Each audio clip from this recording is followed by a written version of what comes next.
Hello everybody, today we are going to be talking about the man who stepped out of society and into the wilderness, and that man is Chris McCandless. Chris McCandless is a character that I've known about for a while now, and I've kept waiting for an excuse to talk about him, like maybe he'd show up in an iceberg or a missing persons thing or something like that, but I got tired of waiting and decided I'll just do a standalone video. Especially considering that after I just got done with all the serial killer stuff, and the 3-hour tree video, and before I get into finishing the conspiracy iceberg, this will be the closest thing I take to a vacation. As a quick summary, in case you're still wondering if you're interested in this topic or not, Chris McCandless gave up his earthly possessions and simply began to brave the wilderness on his own. Eventually, he found his way into the Alaskan wilderness and chronicled the end of his life through a journal and several pictures. He has become the focus of many documentaries, TV specials, and even a book that was later adapted into a movie by Sean Penn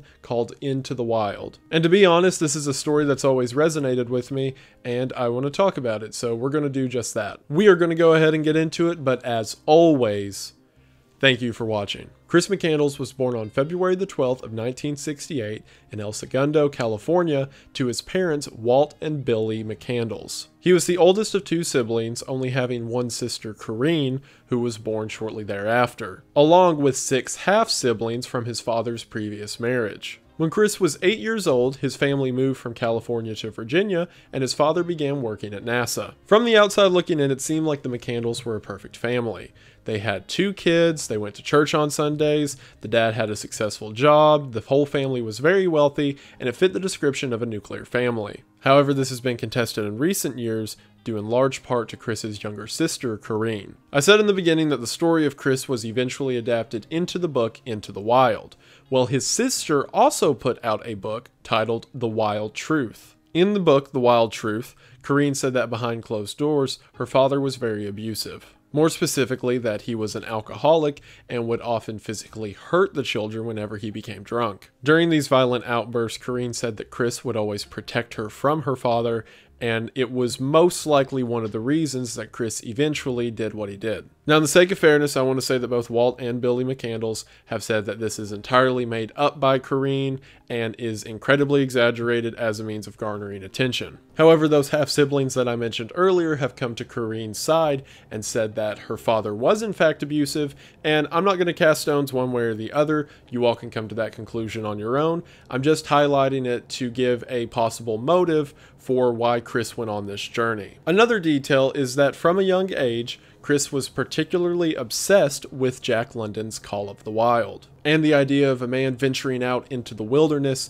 in order to take back the roots of living was something that personally resonated with him. In 1986, Chris graduated from Woodson High in Fairfax, Virginia. And something else I want to bring up is that in a lot of the biographies or journal entries you see about Chris, a lot of people kind of poke at him for being a social outcast or always being different than everyone, and why people who knew him in life said that he was certainly a different guy who marched to the beat of his own drum. He was by no means an outcast. His classmates would go on to say later that everyone loved Chris and that he was a great friend to everybody and always had an upbeat personality. He was also the captain of the cross-country team, and during several of the meets or practices they would do, Chris would tell his teammates that they should feel like they were running against the world or running from all of the darkness in the world. So while he was certainly different, he was by no means a social reject. In the summer of 1986, shortly after graduating high school, Chris went back to California to meet several members of his family. While there, he learned that his father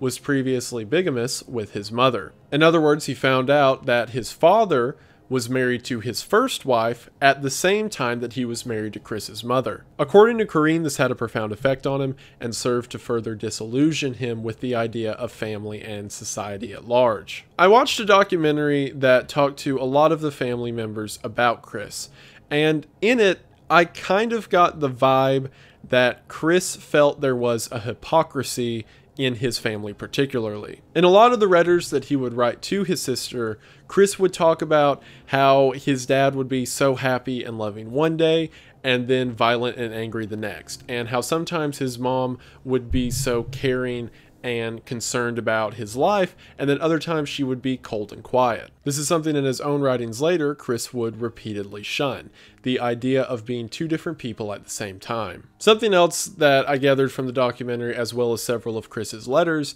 is that he was particularly put off by the idea of material possessions. More specifically, it seems that his parents, who were quite wealthy, would try to buy his trust or buy his happiness with things, and Chris didn't much care for that. In high school, Chris became a door-to-door salesman and eventually saved enough money to buy a cheap car. Whenever Chris was in college, his parents bought him a much nicer car, but he refused it because he felt like, for one, he didn't earn it, and two, he didn't want to take another gift from them. Corrine even said at one point Chris came to her and said, "I know you want to go to college, but whatever you do, do not take more money from mom and dad." And this may just be kind of a biased interpretation, so feel free to ignore this part, but in the documentary was called Return to the Wild, by the way.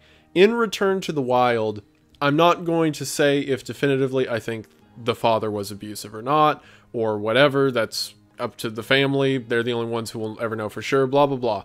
However, I feel like watching it, there was a material characteristic to the parents that seemed to be the kind of thing Chris was running from. In other words, in a lot of Chris's letters and writings, he talked about how possessions slow people down and everyone's so concerned about money this and money that and blah, blah, blah. And in the documentary, his parents just kept bringing up stuff. Like whenever asked about him, they'd be like, "Oh yeah, well, Chris loved that car," or "We tried to get them this new one, but he didn't take it. I guess he just loved his old car so much." Or they talk about how great of an entrepreneur he was and how well he could make money, and kind of had this superficial idea that kept cropping up of how he conformed to their idea of what success was. And it was so interesting watching Return to the Wild because it was like I was seeing the picture of what Chris was trying to explain in his writings. In 1990, Chris graduated from Emory University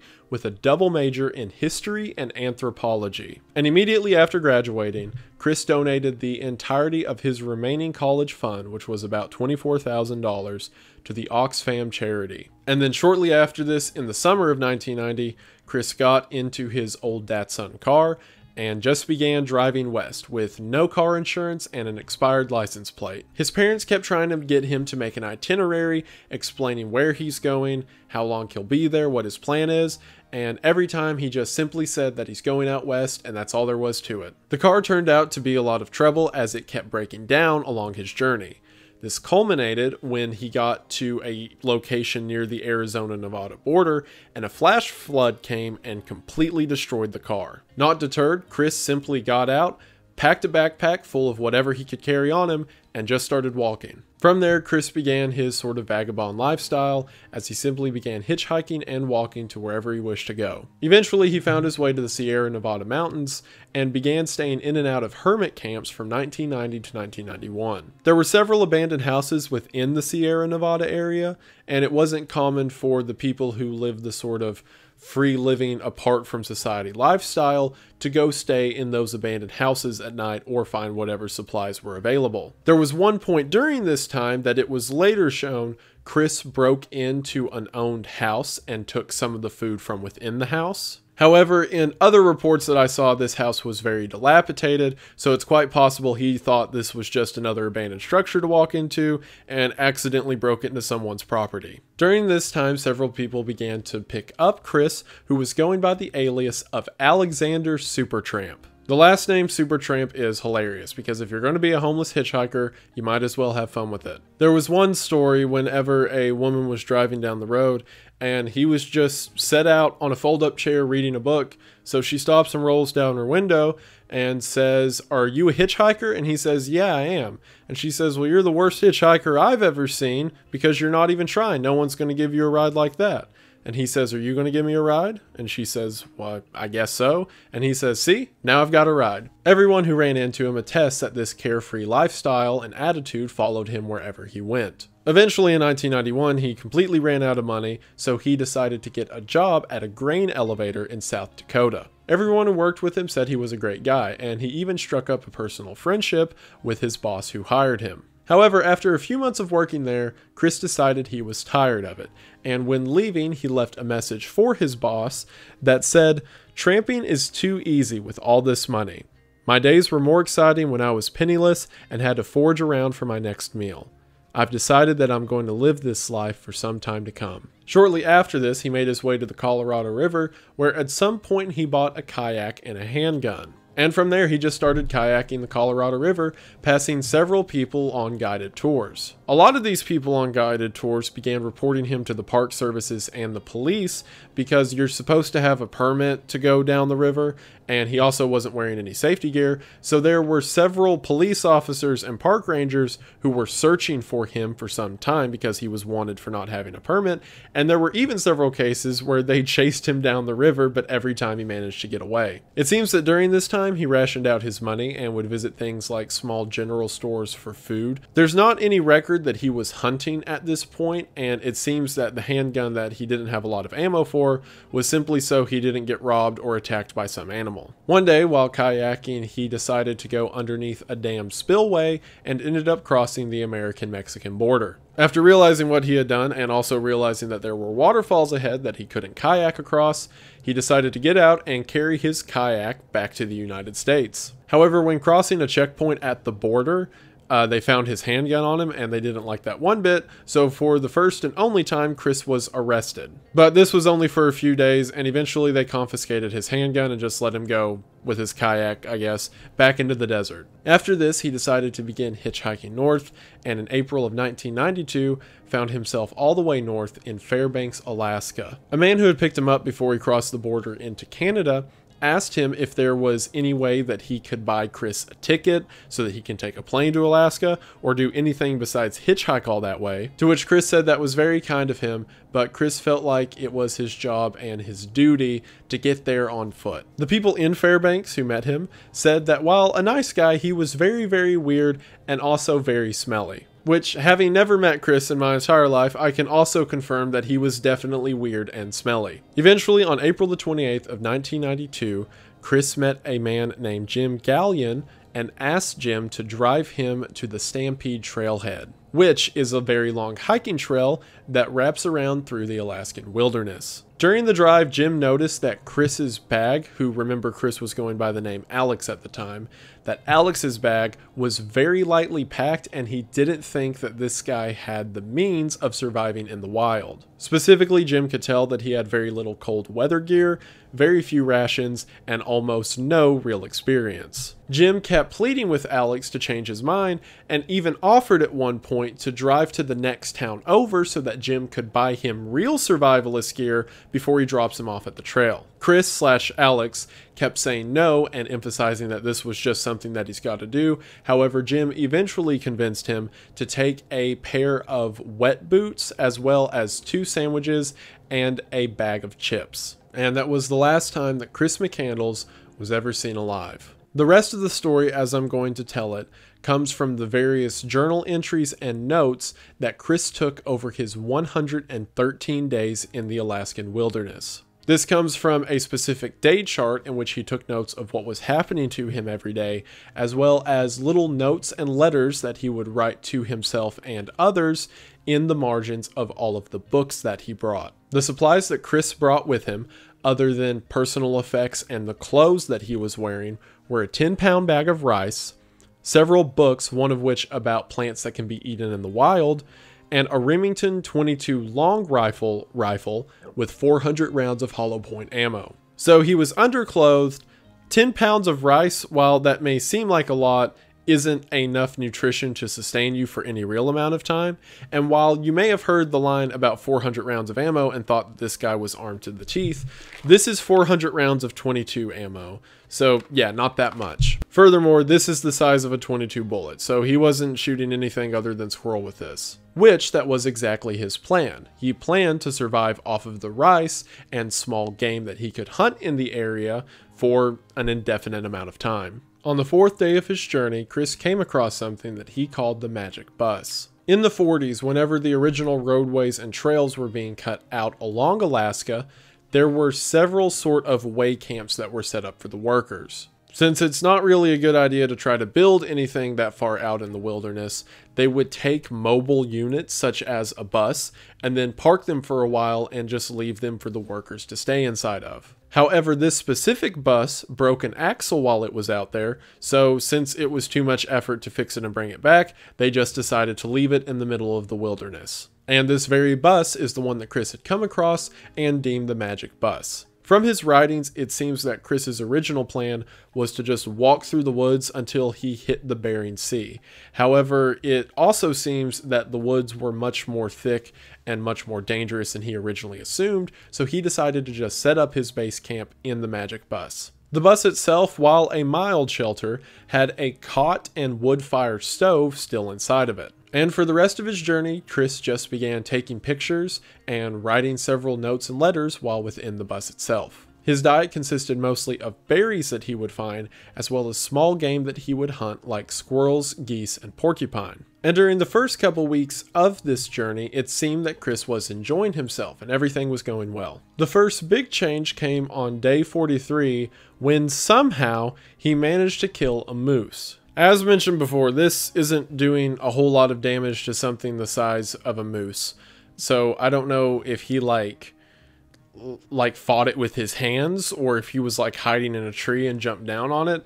I don't know. I just know I'm impressed. I will also mention that several Alaskan troopers and people who have researched this story said that it was in fact not a moose, it was actually a caribou, and he was just dumb. Which I don't care, I'm going to give the man credit. If I was out in the middle of the woods for 43 days and I killed something the size of a caribou, I'd say it was a moose too. However, it seems from his journal entries that he didn't know how to properly gut or store the meat from the animal, and most of it ended up going to waste. It seemed at some point, as with most of his journeys, he decided to return back to civilization for a little bit so that he could regroup and maybe get some good food. However, something that he didn't take into account, most likely because he didn't understand the region that he was in, is that the nearby Teklanika River rises regularly during that time of the year. Whenever Chris originally crossed the river, it was shallow enough for him to wade across. However, in this time of the year during the summer, the snow begins to melt and the river gets too deep to just walk across, as it would carry you away. Chris tried this at some point, as mentioned in his journal,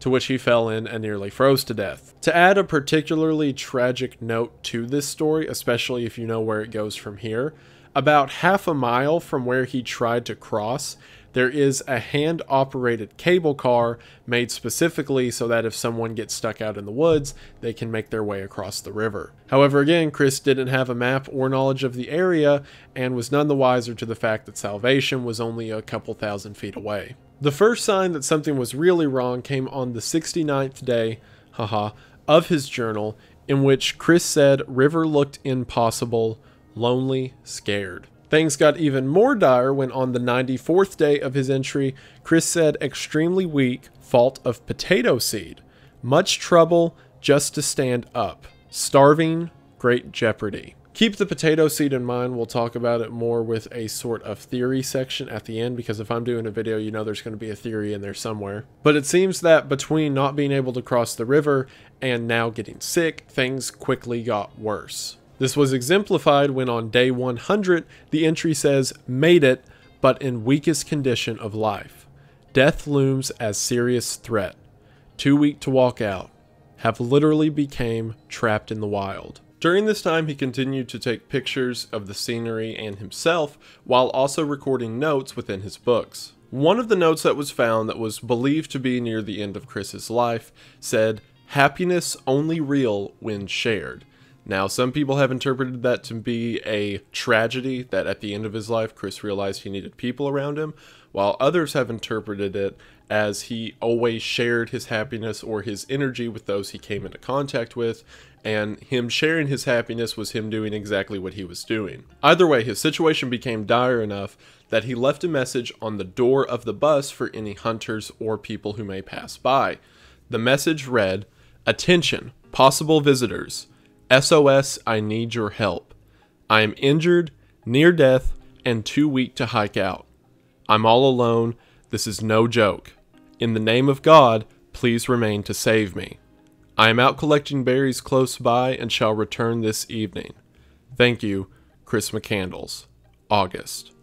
I should also mention that this is the first time in any of his travels that Chris used his real name. The final entry in his logbook was on day 107, which simply read, "Beautiful blueberries." Days 108 to 112 all had dashes through them, which would normally indicate that nothing occurred during that day, until finally day 113 was left completely blank. Shortly before day 113, Chris took a final picture. It was of himself holding a note that was later discovered on the bus along with his remains. The note he was holding read, "I have had a happy life and thank the Lord. Goodbye and may God bless all." On September 6 of 1992, a group of hunters were walking through the Alaskan wilderness when they came across the magic bus. After walking inside, they immediately smelled something that they assumed to be a rotting animal carcass. However, after looking around, they found curled up in a sleeping bag at the back of the bus was the body of Chris McCandless. The coroner placed his time of death as being about 2 weeks before the hunters discovered him.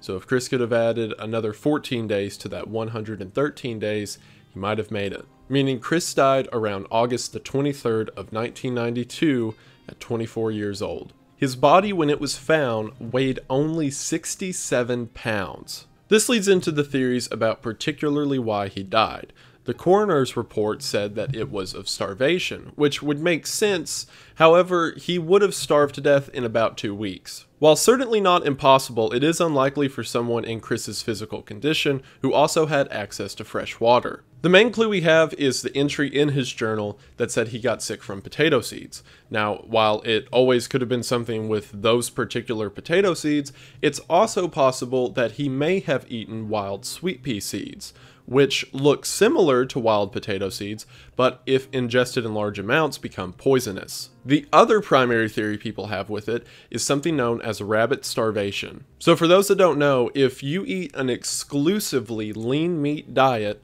you can still starve to death. The reason being, if you consume exclusively protein that has no fats on it or anything that can also supplement different nutritional requirements of your body, you can starve to death on a full stomach. The reason being, you have all the protein to process that your body needs if you exclusively consume lean animals like rabbits or squirrels or other things that don't have a lot of fat on them. But your body isn't getting the required acids and vitamins that it needs in order to process that protein. So even though you have plenty of it there, your body can't do anything with it, and like I said, you die on a full stomach. I believe that it was most likely a combination of the two, and that's the reason his body became so emaciated before his death. Because if he was to be on an exclusively lean meat diet, then his body was running out of means of producing fuel for his system. And then you combine that with possibly eating bad potato seeds or sweet pea seeds and getting poisoned, and your body isn't strong enough to fight back against it. And at the same time, a lot of people say he was just dumb and may have been starving for weeks beforehand and just not mentioned it in his journal. I don't think he was like a dumb survivor by any means. Sure, he was dumb for not understanding the territory he walked into, but 113 days in the Alaskan wilderness is still pretty impressive, bus or otherwise. He was eating something to keep him alive up to the 113 days, so I wouldn't exactly write him off as just an idiot. I mean, he was definitely an idiot in some regards, but not entirely. However, this certainly isn't the end of Chris's influence. As soon as it came out that a man had given up everything he had in order to walk into the woods and die in a magic school bus, some people became very interested. So interested, in fact, it became common practice along the Stampede Trail for groups of people to make the hike out to the magic bus. So many people did this, in fact, that they began calling the journey the McCandless Pilgrimage. However, the Alaskan State Police were not happy with this pilgrimage at all, as they had to rescue a total of 15 people who got stuck while trying to make their way out to the bus, and 2 people drowned in the same river Chris had trouble crossing, because again, they were trying to make their way out to the bus. Eventually, the Alaskan National Guard flew in a Chinook helicopter to pick up the bus and bring it out of the woods. And on September 24th of 2020, Alaska University in Fairbanks announced that they would host a permanent display for the magic bus. However, before that bus was moved, Chris's father placed a plaque on the back of it, which read as follows: Christopher Johnson McCandless, also known as Alex, February of 1968 to August of 1992. Chris, our beloved son and brother, died here during his adventurous travels in search of how he could best realize God's great gift of life. With this final message, I have had a happy life, and thank the Lord. Goodbye, and may God bless all. We commend his soul to the world. The McCandless family, July of 1993. During a goodbye letter he wrote to a high school friend, Chris said the quote, "I now walk into the wild," and this phrase, "into the wild," became the title of the book that was written about him, as well as the eventual movie adaptation by Sean Penn. And as far as things directly related to Chris, that's the story. But one of the more interesting things to me when reading the story is the amount of people who absolutely hate Chris. For example, this is a question to an Alaskan park ranger who was asked for his feelings regarding Chris, to which the park ranger said, "When you consider McCandless from my perspective, you quickly see that what he did wasn't even particularly daring, just stupid, tragic, and inconsiderate. First off, he spent very little time learning how to actually live in the wild. He arrived at the Stampede Trail without even a map of the area. If he had a good map, he could have walked out of his predicament. Essentially, Chris McCandless committed suicide." And that's not the only one. The author Craig Medred of Anchorage Daily News straight up called McCandless a thief and a bum. There's a lot of people who are furious by his stupidity and hate the idea of somebody accomplishing what he did and feel like that he was a failure for not braving the wilderness and becoming this sort of survivor man. But I don't really think that was ever Chris's intent. Do you remember that final note that he wrote before he died? The one that said he was thankful to God for the life he lived? Well, he wrote that on the back of a torn out page from one of the books he was reading. And on the other side of that page was an excerpt from a poem called "Wise Men in Their Bad Hours" by Robin Jeffers. And the excerpt of that poem reads, "Death is a fierce meadowlark, but to die, having made something more equal to the centuries than muscle and bone, is mostly to shed weakness. The mountains are dead stone. The people admire or hate their stature, their insolent quietness. The mountains are not softened nor troubled, and a few dead men's thoughts have the same temper." I love that poem, particularly the ending, because that idea that there are a few dead men who are completely unbothered by what the world may think of them are the exact same as some mountains. The mountains don't care if people love or despise them because they simply stand in solitude, and a few men's thoughts are the same way. What's even more insightful about that poem is that that's just the final stanza. If you look up the entire thing, it's actually about how wise men despise stupid people. And they despise stupid people because whenever a stupid person comes to die, that is their thoughts described in the final stanza. See, it's saying that wise men, whenever they come to die, they have all these thoughts of what I could have done more, and I didn't get to live life entirely, and blah, blah, blah. Whereas the stupid people, they're the ones that are these mountains. They're the ones whose thoughts are not moved by those around him. And whenever I hear these stories of park rangers and survivalists and news reporters talking about how stupid and dumb and awful Chris was, I can't help but feel in the same way as he wrote on the back of this poem that he is one of those dead men whose thoughts are not bothered by what other people think of him. And I will concede this. From a logical perspective, Chris was an idiot. It was a very dumb idea to walk into the Alaskan wilderness with no knowledge of the area, of how to get out of it, when the river's going to rise, and undersupplied. But again, I don't think Chris's purpose was to be a survivor man. I think his purpose was to experience life in the most absolute sense up until life overcame him. Chris really seemed to me like a man past his time. If you were to take Chris McCandless and you were to drop him in the days of the frontier or the days of the great explorers, of people who sailed across oceans and people who led expeditions into the middle of the jungle, you would find a mini Chris McCandless. But because Chris was born in the modern age, the world wasn't built for him. It wasn't built for the type of people who do away with all progress that society has made in the sake of technology and comfort, and it's not ready for people who just want to experience life in the most absolute qualities. I've heard about this story for a long time, right? But whenever I was going through and researching and writing down all the details for this video, it kept ringing in my head over and over how similar this is to Walden.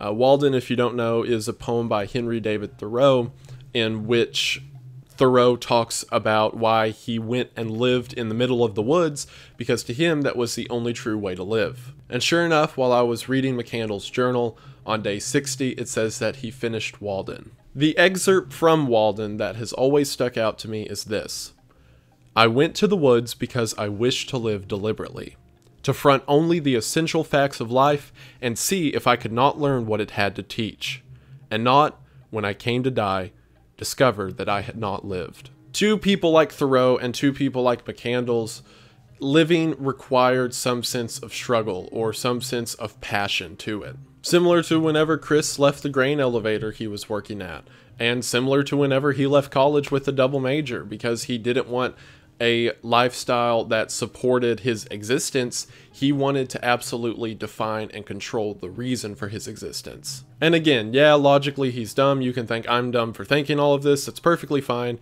And I'm sure that to some degree, Chris and I are both stupid. The author who wrote the original book about Chris described his story as a sort of Rorschach test, that you can lay out all the details, and like a Rorschach blotch, it's entirely up to the reader to figure out if they think Chris was some kind of folklore hero or just a really dumb idiot who's gotten overhyped. But similar to what Thoreau said in Walden, I feel like Chris lived more in his 24 years of life than most people ever will. That's really one of the reasons that I've always loved this story so much, because of every sense of logic and reason that we understand.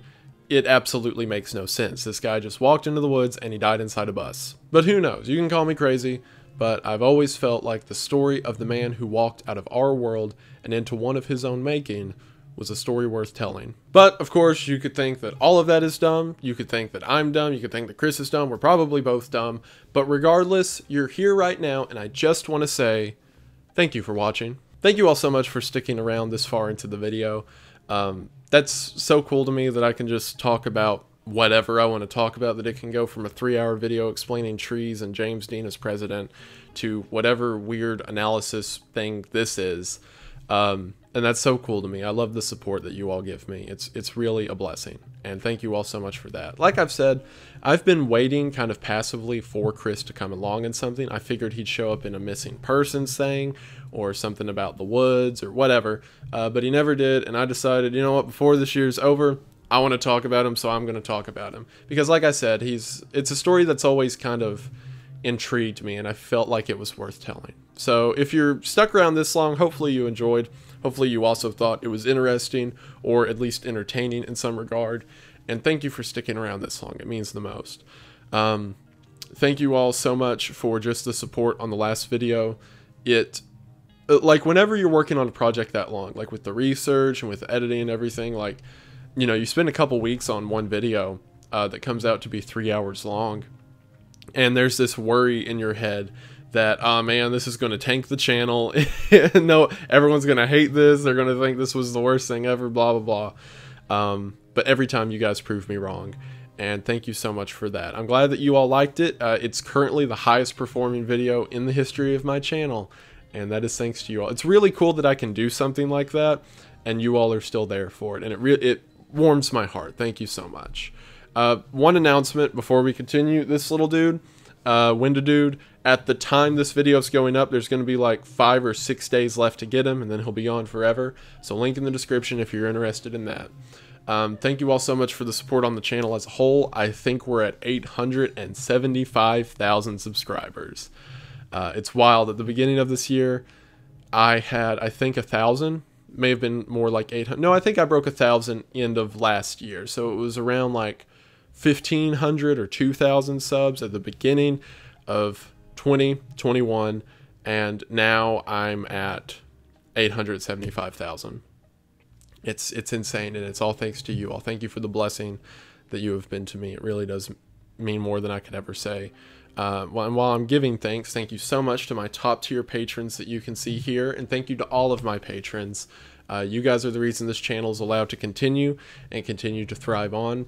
If it wasn't for the support in that regard, I wouldn't be able to dedicate as much time to the channel as I do. And this is here because of you guys, and it really does mean the most to me. So thank you so much for that.